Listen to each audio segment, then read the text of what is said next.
Short answer on how much I pay. I pay $665 a month for my Scat Pack. Before you even spend all this money on a car that's a physical depreciating asset, it's not even an asset, I'll say a liability. Before you even pay money for this liability, then you need to be investing in yourself and create some wealth within yourself before getting into this. What's the deal, YouTube? Back with another video. Hold on, man. Let me get the light right. Ooh, it's way too bright over that way, but welcome back to the channel, man. I hope you guys are enjoying the content so far.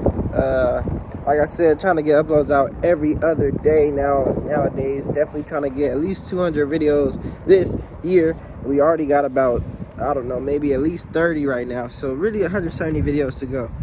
Anyways, this video is long overdue. I say almost a year overdue because I should have done this video when I first got the car, but a part of me just didn't want to give out that information and lead people wrong until I actually sit and really thought about what, the topic of this video. So once I really sat and thought about it, and now that I've had the car for a year, I can honestly give out my personal experience with this and just give you guys some information and some tips when buying your first car or buying your next car. Okay, so stay tuned for this type of video. If you guys like the video or like the channel and want to support me, I greatly appreciate it, man. If you guys also want to support me, I do have a Instagram account at Real Don the Great. Give that a follow, it'll be down there. I also let me hop in the car. All right. Let me start off by saying, let me see if I can set my camera right here. Ooh, not really, but we gonna make it work.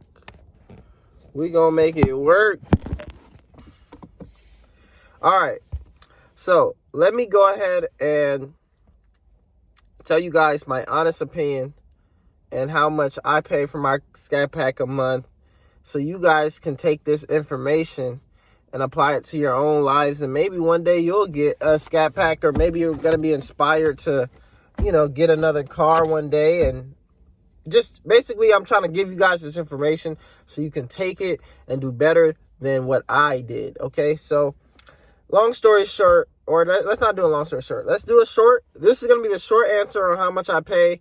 If you want the long answer, then stay for the video and watch to the end. Okay, short answer on how much I pay. I pay $665 a month for my Scat Pack. Now, with that being said, like I said, I don't have the best payment. I probably got taxed a little bit. I'm not going to lie. But on the bright side, I didn't get taxed that much because when I got the car, I traded a car for this car. So this is actually my second car loan. And if you know anything about trading cars, you're damn near just putting negative equity from one car onto the next car. So with that being said, do I think a $660 payment is high? Hell yes. This is way too high for a car payment. Okay, now don't get me wrong, it's a $40,000 car, so you're looking at, I think, a payment anywhere from $550 to $700, depending on where your credit's standing at. Probably some really excellent credit with some 1% interest might land you somewhere along the 550 line, maybe. I'm not too sure. Don't quote me. But I'm just saying hypothetically, I would assume, since my payment is so much. But like I said, I carried over some negative. So it's not just a car payment. Honestly, I feel like out the door, I was getting this car. If I wasn't trading negative equity over, I probably would have got this car for like $42 out the door. And it was brand new when I got it. So honestly, if we look at the retail value out the door of these cars, you're looking anywhere from 43 and up. So when I took that into consideration and realized that I'm not even paying that much more from that, I felt like the dollar for dollar value for the car, they were pretty much giving it to me. It was just the negative equity that added on a little bit more money to my monthly payments, if that makes sense. So all in all, when I did the math for my car, I did $665, and I multiplied that by 72 months, which is what I signed for, which is, like I said, guys, that's a little too long to be getting a car loan. That's what, 12, 24, 36, 48, 60, 72 months. That's 6 years. Now, granted, one of those years for me has already passed, and Do I think I'll make it through the 6 years with this car? Easily, yes, easily, because I take care of my stuff, and I just know what I was getting into, okay? I didn't go buy a car with 30,000 miles thinking I'm going to preserve some life until it gets to 100. No, I bought a car with 0 miles. I bought a car with no problems. The problems that I have with this car, I've created for myself, okay? It is definitely not a good idea to buy a new car, but if you're going to get taxed on a new or used car, I'd rather get taxed on the new car because you're getting a better value for your money in your opinion. I mean, there's definitely value to be had with used cars, but the way these dealerships are working these days and the jankiness of them, I don't even know if it's worth it to go and waste your time with a used car dealer because they're just trying to haggle and get the most they can get, and you're trying to save and get the most you can save. So it just doesn't end up working. Before I got this car, I actually went to a few other used car dealers, and I was looking at just upside down cars. I'm so glad none of the deals for any of those cars went through because I probably would be mad looking back at myself, you know? So yeah, like I said, a $600 plus car payment is definitely way too high for the average person. If you have a regular job, a regular minimum wage paying job, or if you're just a regular person, yeah, if you have a regular job or you're just a regular person like that, to be honest, I recommend before you even get into the car scene or buy your dream car or spend a lot of money on your car, you know, 600 might not be anything to you, but just think of what you want to do in life, all right, before you go do something like this. Because I can honestly say that I was trying to be a rapper. I was making songs before this. I was doing a lot of stuff in that area. And if I would have just took all my energy and focused it solely on that, I probably would be much farther in my career than I am right now. I mean, I don't even have a rap career right now. So that should tell you guys as much as you feel me, what I'm trying to say is before you even spend all this money on a car that's a physical depreciating asset, it's not even an asset, I'll say a liability.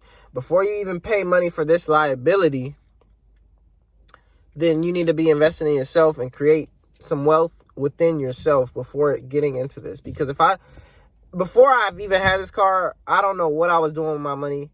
Because obviously now that having the car for a year, I see I clearly can make the money to make the payment. So what was I doing with that extra money back then? I mean, I know what I was doing, but I'm just saying, you can get more value out of your money than to just go waste it on a car. And that's honestly the gist of what I've pretty much realized about having a car and a car payment for 2 years is that before the car, if you can get you a car with no note and it's a bucket, I would thug out in that bucket until the wheels fall off, because you can stack so much money not paying a car note. It's ridiculous. And I didn't even look at it like that before because I was so young, you know? So with all that being said, would I go back and rebuy the same car again? Yeah, I would, honestly. This has been the most fun year of my life. I'm not even kidding. I've made the most money in my life.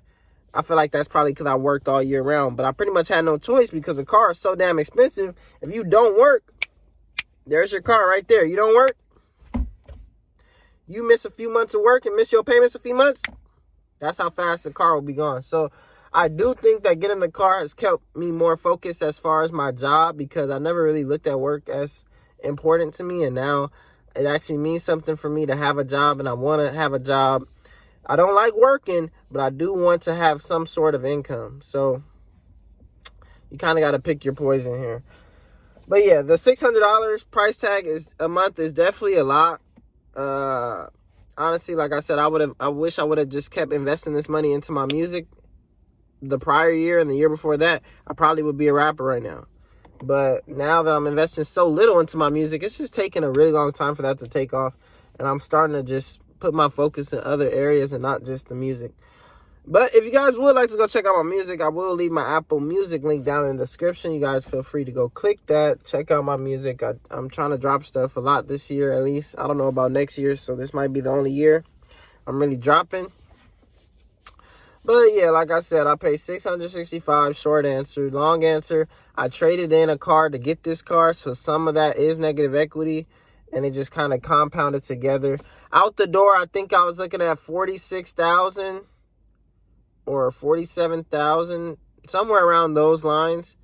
That's when I did the math of how much I pay a month, multiplied by how many months I had. I don't owe that right now, and I actually am about to refinance my car This is a year down the line, me doing this. It's kind of late, but it's better late than never. Definitely gonna refinance my car, so I'm shooting for that $600 a month mark or anything under that, honestly. Now, on to the tips on car buying tips that I've learned since I bought this car. For starters, first tip would be you need to have your price in mind and stick to that. If your price is $40,000 and you got to go get a car $40,000 or less, you need to make sure you stand on that when you at the dealer. You tell them you're not going for 41. You're not going for 42. No, I'm not paying that. If they can't get the deal for what you want it for, then just go home. You will get a much better deal, I promise you, by going home and sleeping it out and wait until the next day. Because one thing about cars, there's always going to be another car, and there's never only one car. So you can buy the same car from many different people, and it's your money. So you're doing them a favor by buying the car. So you need to make sure they do you a favor by giving you what you want. If you just cannot work out the deal for your numbers, you need to go back, do some more research, and figure out what are some realistic numbers that this car will sell for. And you need to go about it that way. Because one thing, like I said, I wish I would have known, which I kind of did know it, but I was just so excited on getting the car, I really didn't care, was that I probably could have got a better deal if I would have did more research and stood more on what I wanted and not focused on what, getting out of there with their car. Because, like I said, you can get a car from literally anybody, bruh. You do not need to settle for that car at that dealership. There's plenty of dealers. And like I said, you're actually doing you a favor if you don't have the car, because you literally can add the money. If you don't go get the car that day, just keep saving your money, bruh. Save, save, save. These cars is material. They don't matter. You can go crash it tomorrow and it can be gone. And I hope you have insurance if some shit like that happens. Because if you go crash and have no insurance, it's going to be a much worse day for you. I promise you. I know people are going to make jokes. Oh, you crashed and you hit the curb. That video is literally from a year ago, guys. I've had this car for over a year. I've drove to Vegas and back after that accident. I've got the car fixed since then. Well, sort of fixed, I should say. I honestly want to take a look down there to make sure it's fixed because I do not trust the people who worked on my car. I trusted them enough just to, know it's running and stuff, but it's something about me that wants to look for myself and see for myself, so... But like I said, that video is a year old, and I just literally re-uploaded it to get some more clout off it because I feel like the first video just didn't do the numbers I thought it was going to do. And this second little short video I made of it definitely did the numbers I wish I seen on the actual video. So, like I said, I'd like to thank all the new subscribers. If you're in the market looking for your first car, like I said, just have a number in mind that you're willing to pay and stick to it. Have a monthly note in mind. Keep that in your mind. Do not go to the dealer and tell them how much you're paying a month because they will make sure to get that, if not more than that, from you. That is their goal. So if you give them that information right out the gate, you're just making their job a lot easier, bruh. So yeah, keep your monthly payment to yourself, but also in mind. Keep your total out-the-door payment in your mind. You can share this information with them to see if they, that can help your deal get done faster too. Because if you say a number that they can do, they're going to get it done. As simple as that. But like I said, the dealer is there to make money, not give it out. So you got to just think, if you're trying to sell a car, what are things that you would find useful? And once you realize what these things are, you will have a better understanding on how you should be going about purchasing your car. I think everybody should be emailing dealerships before showing up. Create a default email, send it out to these dealers, see if they got any offer that fits your budget. This will save you a lot of time. And the fact that you're emailing the dealership, it'll actually save you a lot of bullshit because if you go show up to a dealership after you've been emailing and they're on some bullshit and you walk out, I promise you 100% they're going to call you back and tell you that they can get it done. Just come back. You want to know why? Because they know they were bullshitting you. But you have to be willing to understand these things, see these things, and act accordingly. Because if you walk out, you have all the power in every deal you're in. You pay for it. It's all this stuff is them writing on a piece of paper how much you're gonna pay. You know, they're not paying for the car. They don't write the bank the check. I mean, the bank, the bank might write them the check for the car, but before that happens, they have no money. They just have a car. You get me? So they have to sell the car. You do not have to buy the car from them. That is what the big point I'm trying to make. Anyways, that's it I'll have for today. I don't want to give you guys too much.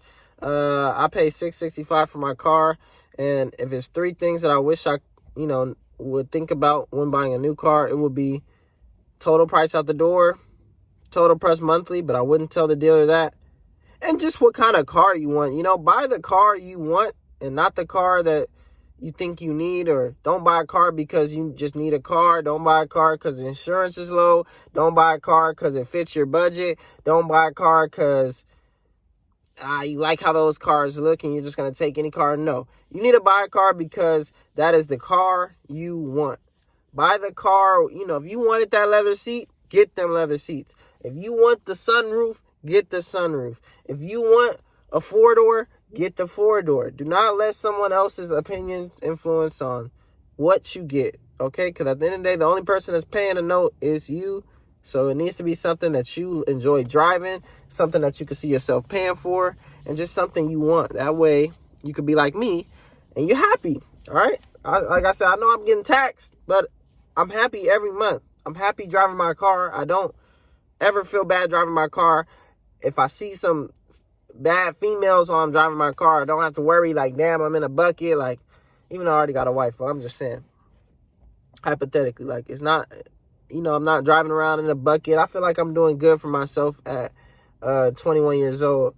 And I got this car when I was a little under 21, so probably around 20. So having a Scat Pack at 20, paying $665 didn't seem so bad to me because being so young, I was already paying over half that on my little Jeep. So I look at it like I'm paying $300 more to get a whole ass Scat Pack. It was definitely an upgrade for me, but just know what you're getting yourself into before you go out and just get one of these cars, because it's not for everybody. But I do think that these cars are worth the money. I love this car. I love driving it, and I love everything about it. Only thing I hate is that it's not a Charger and it's not a 4-door. If I could go back, that's probably the only thing I would switch. I probably would have got a Charger that day, just because resale-wise, that's going to hold more value, because more family guys are going to come in and want the Charger rather than come get your Challenger. They're both going to sell, but it's just a different type of people are going to be buying the Challenger compared to the Charger. Anyways, that's all I have for this video, man. Don't forget to like and subscribe if you enjoyed. Sub to the YouTube channel down below. Also, follow me on Facebook, Instagram. I don't even have Twitter, so don't even bother. And yeah, Instagram, Facebook, like I said, that's all I got. TikTok too. Follow me on all 3 of those platforms. And I hope you guys have took this information and, apply it to your next car that you get. Because I'm sure after seeing this video, it's nobody out there who watched this video that should pay over $660 for their Scat. Okay, so $660 or below. If you can't get it for that, I think you need to work on your credit or work on the numbers a little bit more, because like I said, I think I'm getting taxed a little bit, but I'm coming in from a trade, so everybody's situation is different. Anyways, leave a like on the video, sub to the channel, and I'll catch you on the next one. All right, peace.